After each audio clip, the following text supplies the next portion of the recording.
I was doing some thinking. Sometimes I go down these rabbit holes and I get to remembering these classic arcs and thinking about the possibilities in storylines with the Marvel Cinematic Universe, right? Just think about it. You have decades worth of material, arcs, characters that haven't even been remotely explored.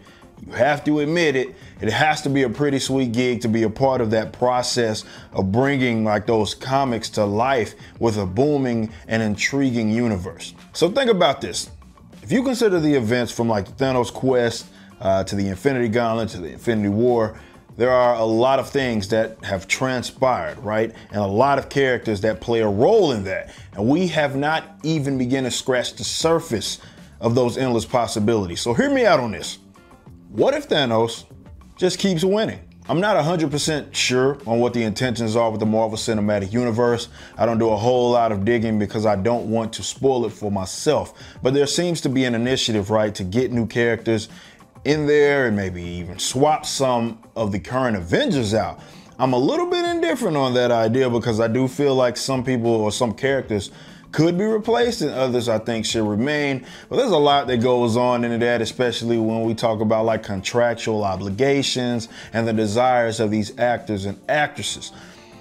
And I understand that they've planned this stuff out for years on end, right? So this is just really something cool to think about. But what if Thanos spent another Avengers movie or so winning again? He can even exist and these characters can have their own individual sort of movies, right? And I thought about the ending of like the previous Avengers movie, and that was a bit bold, a little unorthodox. You generally expect the main villain to lose in superhero films, but as it appears, Thanos successfully snapped, eliminating half of the universe, and he seems ridiculously overpowered. Me personally, I welcome this idea for a couple of different reasons.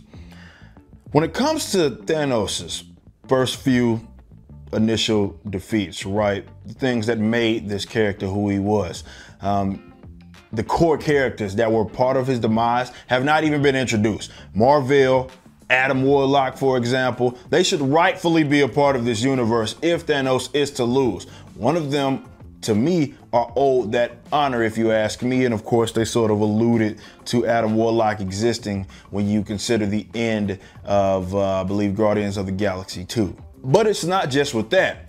They went to really great lengths to build up Thanos' rise of power, right? Or rise to power. So it'd be cool if they sort of stuck with it for a little bit.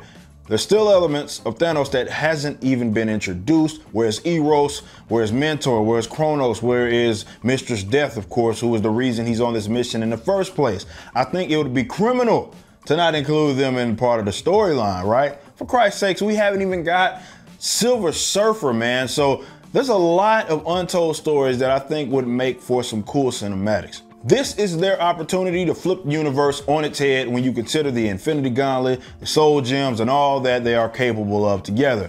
You can do just about anything with them, so what better way to have an excuse to make these drastic character changes than to have Thanos just simply wielding the power that he now has. So I say let the villain win again. What do you guys think?